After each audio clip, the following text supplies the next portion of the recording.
Alors l'anglophilie est une conséquence très directe de la germanophobie. C'est-à-dire que les Anglais, dans l'esprit de beaucoup de gens, ce sont les gens qui vont nous libérer. Et on pense de cette façon-là dès 1940, ce qui est complètement étrange, disons, hein, alors que les Anglais viennent de réembarquer à Dunkerque et qu'ils ne sont pas prêts de revenir. Mais il y a cet espoir qui va perdurer pendant 4 ans quand même, hein. Alors, comment est-ce que ça se manifeste, cette anglophilie? De différentes façons. Par exemple, le plus spectaculaire, c'est lors de l'inhumation d'aviateurs britanniques. Un certain nombre sont abattus au-dessus du Calvados.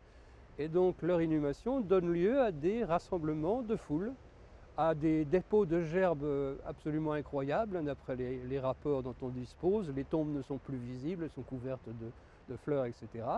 Et ces manifestations, au départ, les Allemands les tolèrent. À partir de 1943 surtout, où ça deviendra extrêmement dangereux. Mais il y a des manifestations de la sorte très importantes. La première est à Honfleur, en 1940. Et l'une des plus importantes se passe à Saint-Sever, hein, dans le Bocage, qui est un gros bourg, où vous avez 1 millier de personnes qui assistent à cette inhumation. Et mieux encore, à Vire, en 1942, vous avez 2000 personnes. Vire est une ville de 6000 habitants.